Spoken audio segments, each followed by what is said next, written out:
آرزو میخورند و شهیدها میبینند آرزو میخورند که کاش که در مقامی همونها باشیم.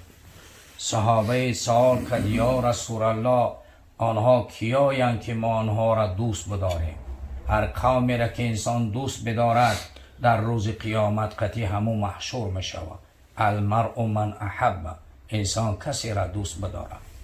در این محفلی که ما و شما نشستیم، این محفل نور است و این محفلی است که الله ذوالجلال به این محفل افتخار میکنه و یفتح له ابواب السما، درهای آسمان الله ذوالجلال میگشاید، ملائک را میخیزاند تماشا کنید این بندگانی را که در اینجا در این حلقه جمع شدگیند. رسول اکرم صلی الله علیه و سلم آن صحابه گرامی قدر پرسید یا رسول الله کیایند که آنها را ما دوست بداریم؟ هم گو قوم تحب لله، اینا یک قومی هستند که به خاطر خدا دوستی داشتن در دنیا. اینها کسانی بودند که در دنیا نه به خاطر ما، نه به خاطر منصب، نه به خاطر عزب دنیا، اینا به خاطر خدا دوستی داشتند. برادران عزیز، این محفلی که انسان‌هایی که به خاطر خدا میشوند، آنها دیگر زندگی هم به خاطر خدا باشه لذت داره. حیات هم به زندگی الله یعنی لذت نداره. حیاتی که لذت داره که اون حالتی هست که با ایمان باشه. همین زندگی که امروز شروع میشه، دو جوانی که با هم جمع میشوند، اگر اینا در مابینشون ایمان نباشه زندگی نیست. و من اعرض عن ذکری فإن له معیشة ضنکا، میگه خدا. کسانی که از قانون من، از فرمان من رو میگردانند زندگی بدبختانه دارند. تمام دنیا را دارند، اگر ببینیم تمام شهامت دنیا و منصب ها را دارند، لیکن عزت ندارند در مابینشون. عزت در از آن که العزت لله و للرسول و للمؤمنین. برای همین برادران عزیز، در این محفلی که ما و شما حضور داریم، البته اینجا قاری برادرمون سعدالله اینجا حضور دارند، محفل این برادر است و این برادر عزیزمانه که امروز به روز ازدواجشان که گفتن حاضر داملا هذه سنن و ربانیون خیر للبشریه فمن تمسک بها سلم و فازگو و من اعرض عنها هلک و خسره. بزرگان گفتن این سنت ربانی است، از جانب الله ذوالجلال مطرح شدگی. هر کسی به این چنگ بزند یعنی چی؟ سالم و سربلند میماند. از همین نگاه میکنیم یک جوان به خانه همون عروس میبرن، با قانون این نکاح که میبرنش به سری بلند میبرنش. اگر بغیر نکاح بره اوجا به سری بلند نمیرود.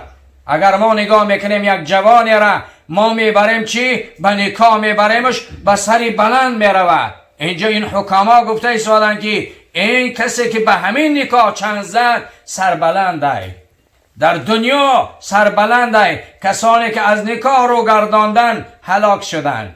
امروز میبینیم جوانایی که در خودمان میبینیم چی قدر بدبخت شدن. یک آدم من وقتا قطعش هم صحبت شدم، یک جوان گو که دمی یک آدم گو در همی یک رستوران گو همی یک عرق گو در رو یک آدم همی تا پرتاب گو او گریخت امرش همی یک مجزد یک آدم در جاش مردن. به من گفتم یکم فرزند داشت، گو ای کجا داشت داملا دیسکمن بداخی. جوانای ما میبینیم امروز دیسکمن شدن. دخترای ما میگن 4 تا کودک حرامی من نوزن بالله، میگه من چی کردم؟ یعنی حملش سقوطش کردم، غلطاندمش. میگه اینا از کجا آمدن؟ از کجا آمدن؟ از بیمانی آمد، ایمان ضعیف شد. امروز ما میبینیم جوانان ما در کدام حالتن؟ جوانان صدر اسلام پیش رو بیاریم، جوانان بودن یک شب در بری عروسش خواب میکنه، به یاد پیغمبر میافته، به یاد پیغمبر میافته که پیغمبر در میدان احد میگه یا رسول الله کجاست؟ پیغمبر در میدان احد میگه. همین حمزه ابن عامر چی؟ یک شبک در پهلوی عروسش خواب کردگیه، یک شب در پهلوی عروسش خواب کردگیه. سحر میخیزه میگن که میدان احد جنگ شروع شده است. به خاطر حب پیغمبر نمیتواند در بری عروسش بسته، در بری عروسش بسته. زنش میگه بره زنها را بیار از مدینه شاهد بگذارن، من جنوبم نمیتونم که غسل کنم. قطعی زنش خیر و خوش میکنه. زنش میگه در کجا میبینیم حنظله؟ میگه من در روز قیامت مرا میبینی، در روز قیامت مرا میبینی، دیگه مرا در دنیا نمیبینی. زنش گفت بله، همیشه خواب بود دیدم که آسمان کشاله شد، تو به آسمان رفتی. گفت بله. گفت ببینید جوان زن نگرفته بود، زن گرفته بود. یک شبک در پهلوی عروسش، جوان یک شبه اسلام در پهلوی عروسش خواب میکنه. ولیکن وقتا که میره در میدان احد، وقتا شهید میشه، خبر میرسه صحابه میگه که جنوب بود. پیغمبر خدا میگه من دیدم که ملائکه های آسمان ایره غسلش دارند ایستادن. ابو سعید میگه من پایانی پاهاش رفتم، آب میچکید، یعنی غسلش میداراندن ملائکه ها. این جوانه بود که یک شب در پهلوی عروسش ایستادگی بود.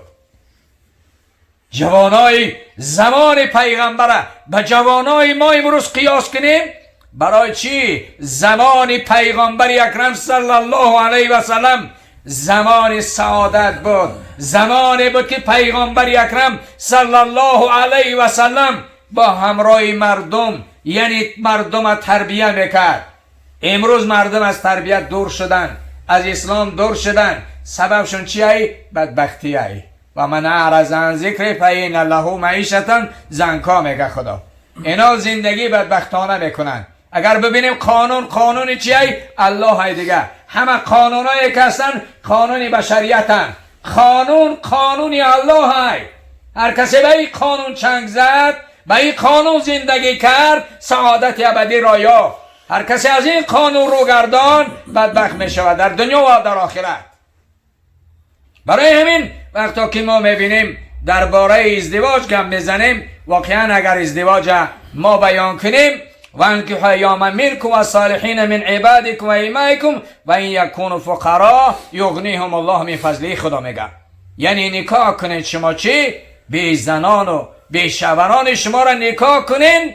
یعنی چی نکاح کنین؟ یعنی غلامان و کنیزانتون که شایسته نکاحن، آنها را هم خدا میگه نکاح کنین. و این یکون فقراء یغنیهم الله من فضله میگه خدا. اگر کم بغل باشین خدا هم به سبب نکاح شما را بای میگردانه.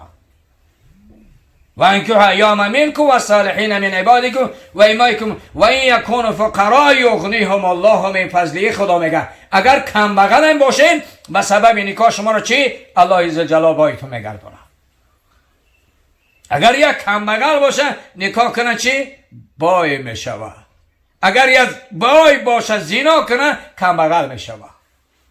این قانون الهی خدا شرم مانده. ولا ان اهل القرى آمنوا واتقوا لفتحنا علیهم برکات من السماء والارض. میگه خدا میگه اگر یا اهل قریه یا اهل شهر ایمان بیارن، تقوا بورزن، هر آینه من درهای آسمان را برایشان میکشم، درهای زمین را برای آنها زیبا میگردم. ولو ان اهل الكتاب آمنوا واتقوا لفتحنا علیهم برکات من السماء والارض.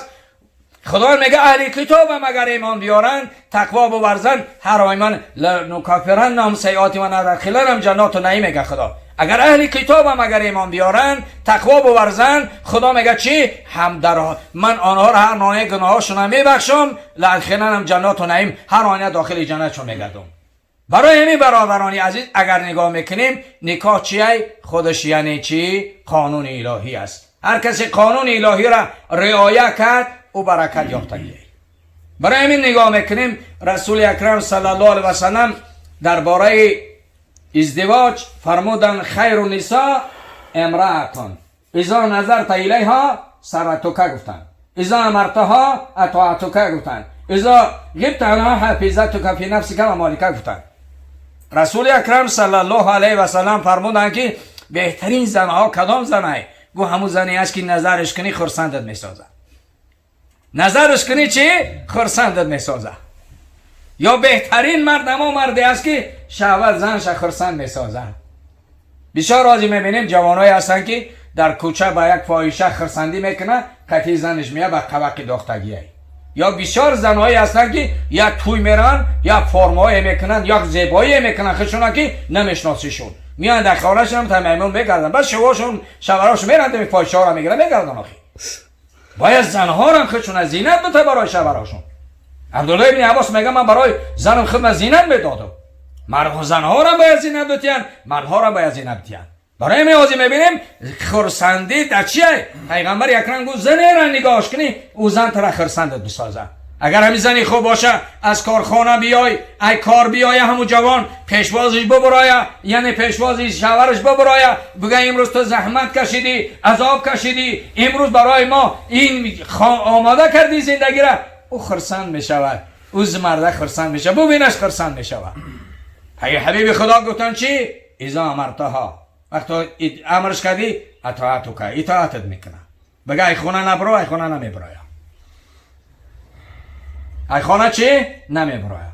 اذا غیبت عنها حفظتک فی نفسک و مالک، گفتم پیغمبر در غایبی تا یعنی تر حفظ میکنه. آبروتا چی؟ بسیار های زنهای هستن نوزامیلا نکاح دارن برای بد، برای غیر شرعی رفته ایستادن. از همین جامعه‌ای که ما داریم بسیار چیزایی هستن که ما نگران کننده است.